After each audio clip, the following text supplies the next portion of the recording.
Hiya folks, welcome to this Video Sans Frontier video. My name is Jay Wakefield, and today I'm going to talk to you about solid state storage.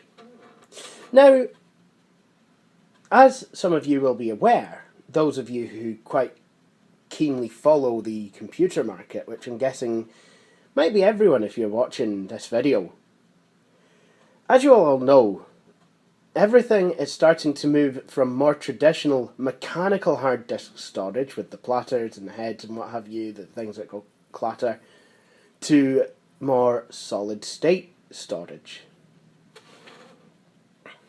And to be honest, in the newer machines, solid state is, well, it's not the most reliable at the moment. It's still a wee bit in its infancy. And it's the price per gigabyte is much higher than that of traditional mechanical storage. But people are going in, for SSDs anyway because they're faster and actually use less energy. That's all very well for newer PCs, but what about for older machines?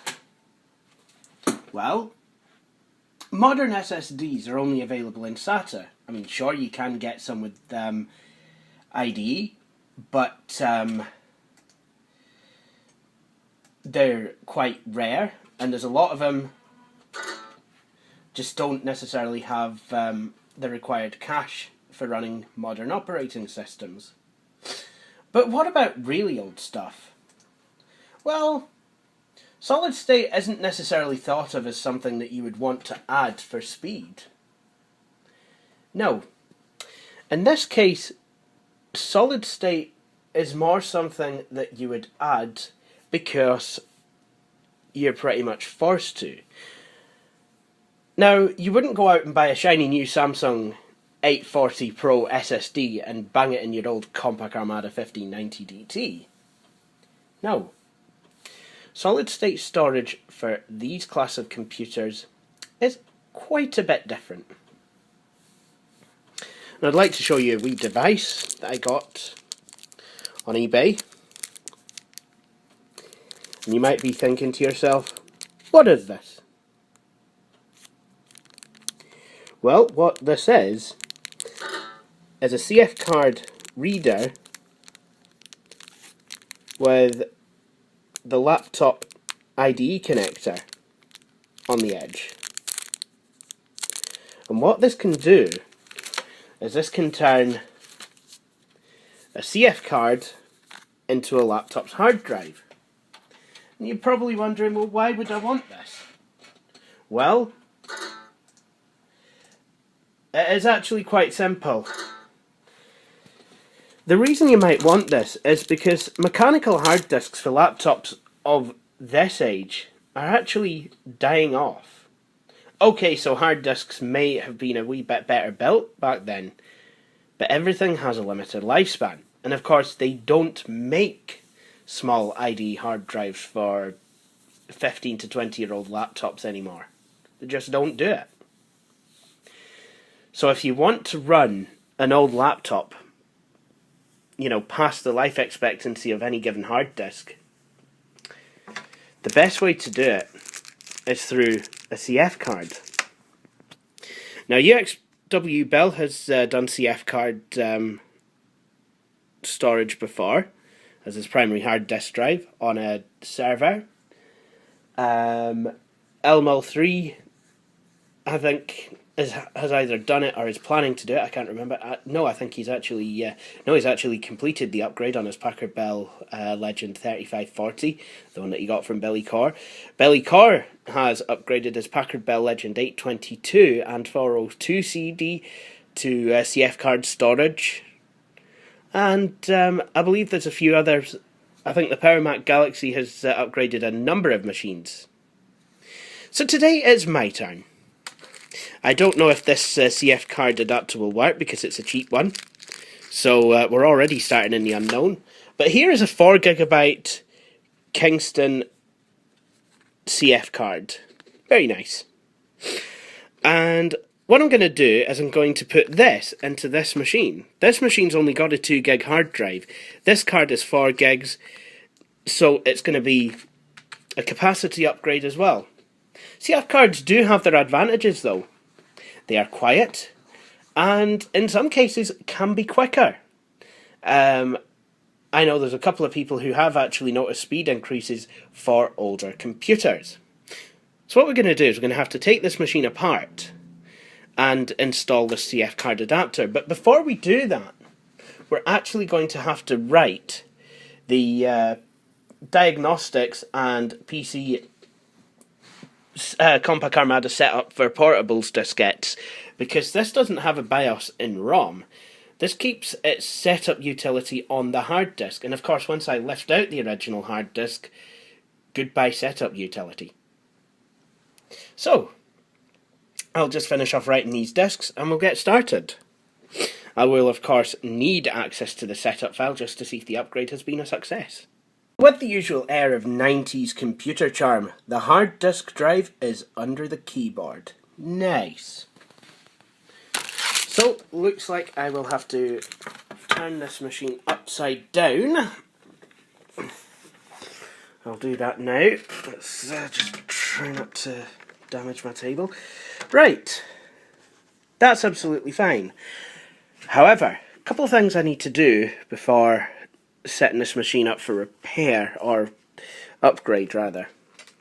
The battery is a source of power, so that has got to go. Just temporarily battery, mind you. And then for some reason the manual says that I need to remove the floppy drive, so I'm gonna, there we go. So the floppy drive is out. So now I will need to remove, now I know why, I remember now, because there's screws underneath here, but this has the dual purpose of accessing screws underneath here and not actually working on the computer while it's powered on. So I need to remove these 2 screws, that screw, and these 2 screws. So I'll do that and I'll get back to you. Okay, so we're actually in. I just needed to get a flat-headed screwdriver underneath there to lift up the keyboard. But there's 2 more screws to remove to get this bar out, and then I can get the hard disk caddy out.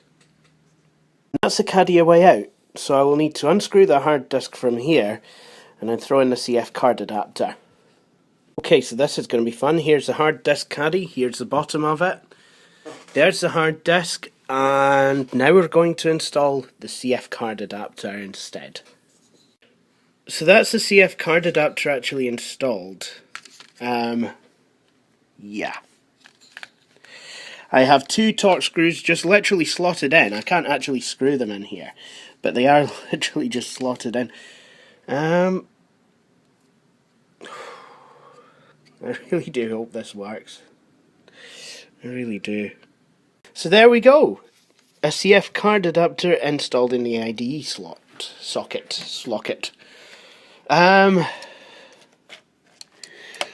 what I'm going to do now is just put the hard disk caddy back in.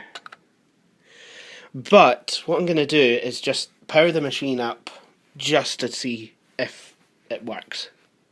Okay, so the disk, I don't know if it's found it or not, but for some reason the machine powered itself straight on when I plugged it in. The CMOS battery was working in this machine, so I hope it's not decided now that it doesn't want to work.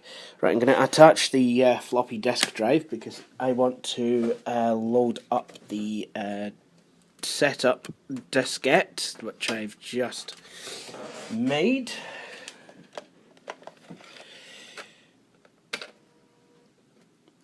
Right, so I'll just save the changes.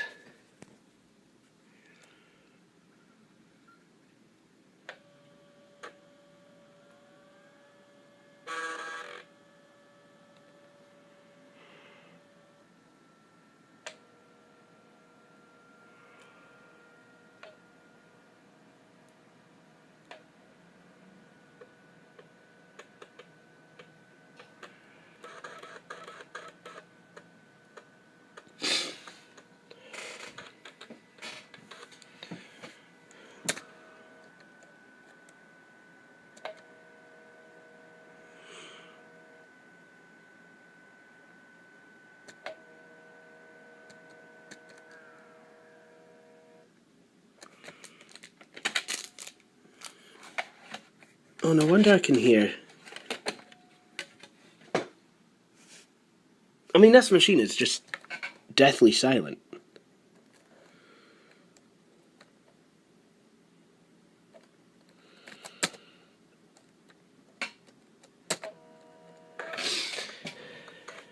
So here I can actually create a diagnostics partition.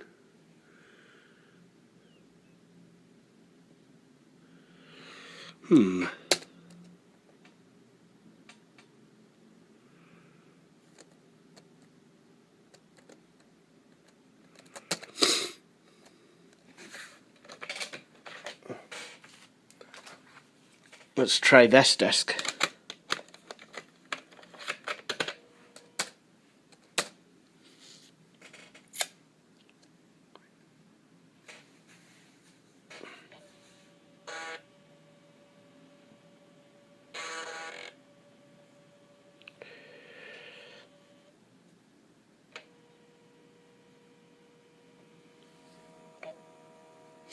The only noise this computer is really making now is the sound of the floppy drive.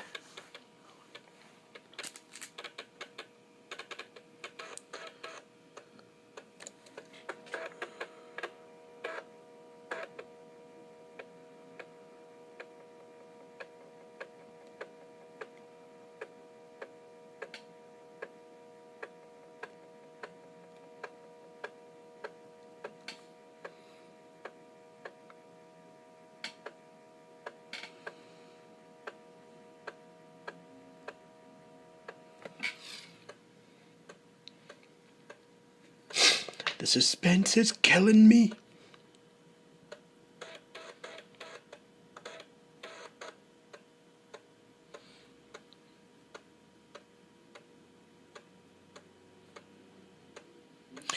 Now, how a card that should belong in a digital camera is able to work as a hard disk? Well, it was Weasel2HTM that told me. It's basically because there is the pinout for a CF card is basically the same as that of IDE.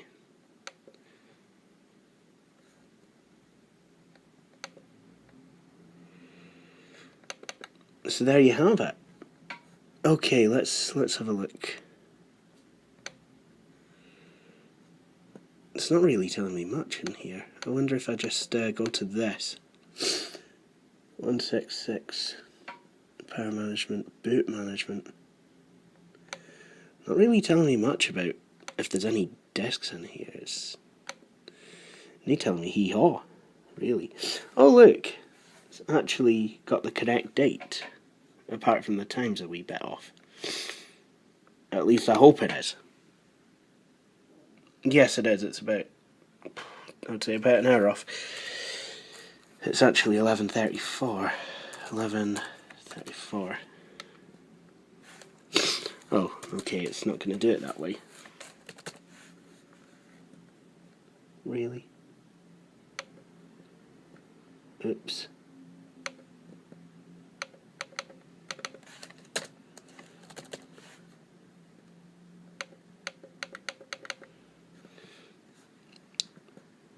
Right, okay, that's a clock reset, communications, storage. Oh, hard drive.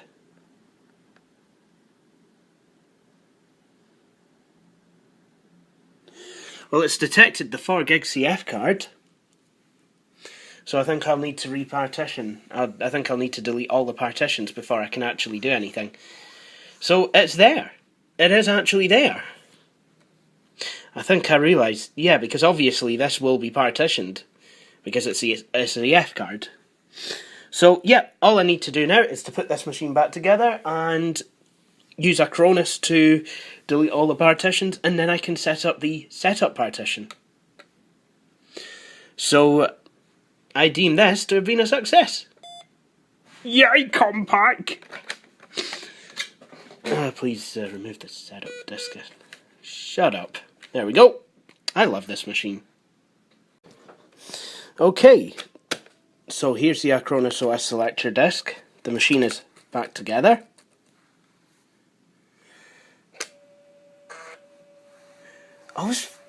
Always fills me with a sense of dread when I power the machine on and I hear basically no sounds from it. So now that is strange. Obviously I will hear sounds when the CD-ROM drive's spinning up and what have you, or the floppy drive, or if the fan comes on, which it probably will, because well, I mean, to put it bluntly, yay DOS gaming!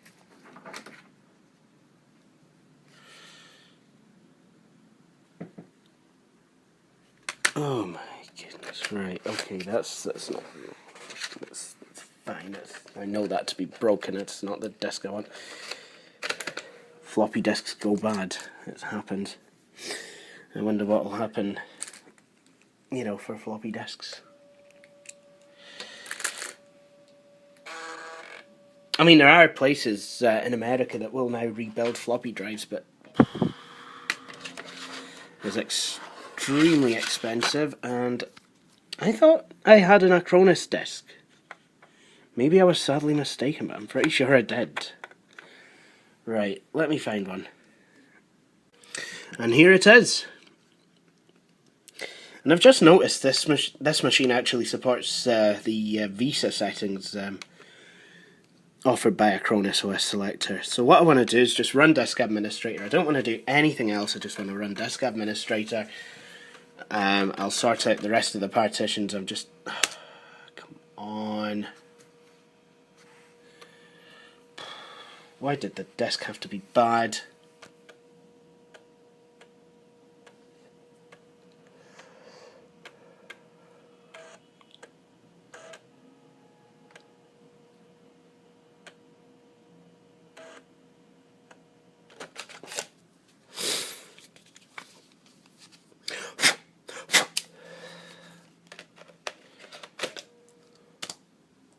Next. Yes. Run. Next. Partition. Proceed even.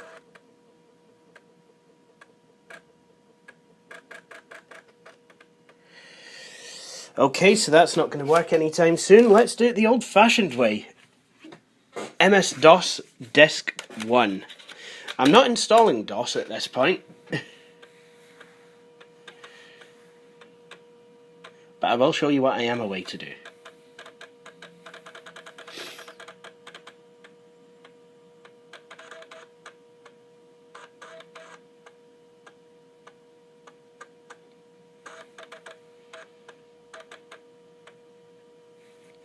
I'm going to F3 out of setup, and then just type fdisk, delete partition, delete non-DOS partition. There we go. 3808, I believe that says, or 3808.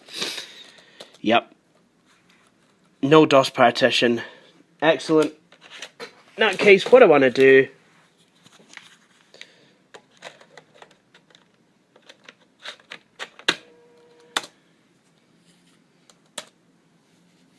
so now the CF card has got no partitions on it at all.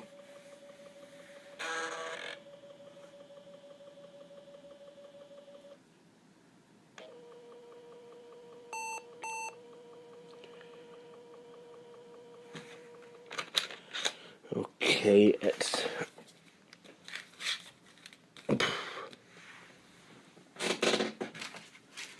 not having much luck here, I must be honest.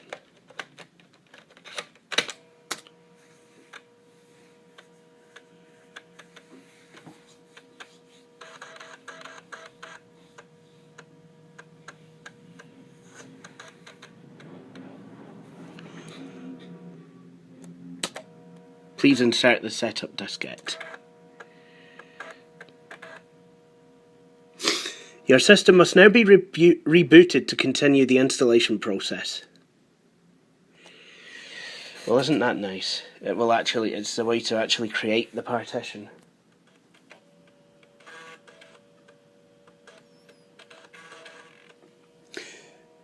To create or upgrade the diagnostics partition, you must have the diagnostics diskette and the setup diskette.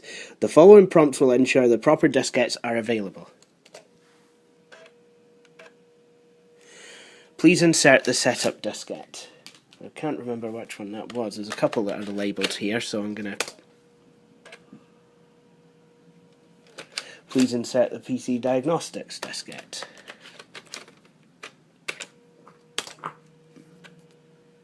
Copying files to the diagnostics partition.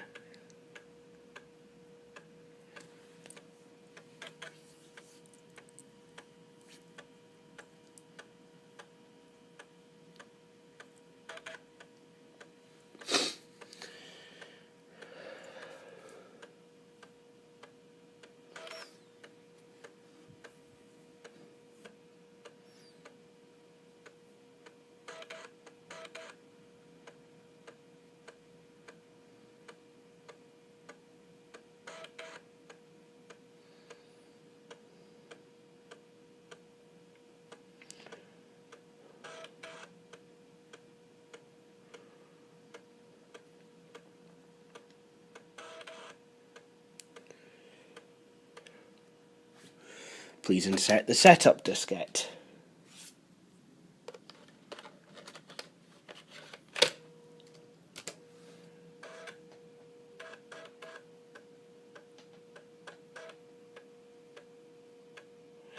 Loading setup diskette.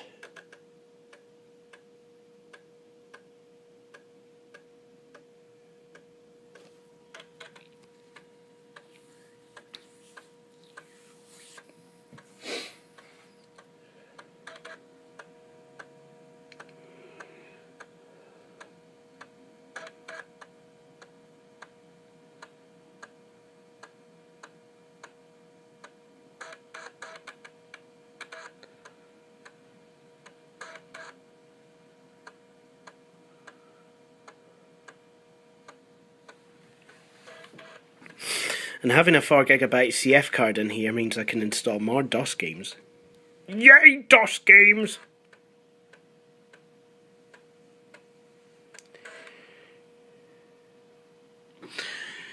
Installation of the diagnostics partition is complete. In the future, you can run the Compaq utilities directly from the hard drive. To do so, press the F10 key at power on time when a large block cursor appears in the upper right corner of the screen. This utility is provided to help you do stuff. Right, I want to exit from the utility. And what we're going to do just now is we are going to have a go at booting into the utility. That's all that's installed now.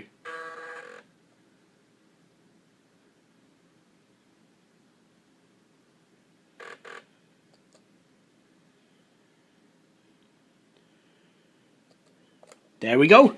This utility is provided to help blah blah blah, create a diagnostics diskette, manage diagnostics partition.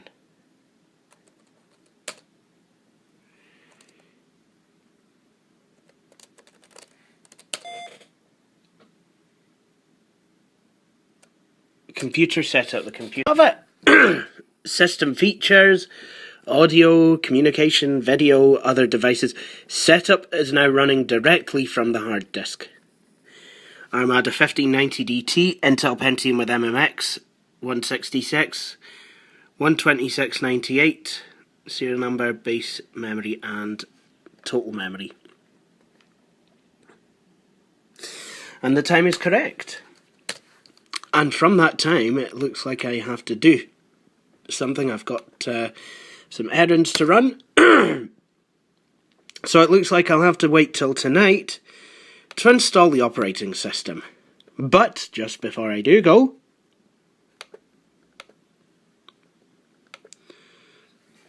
there we go.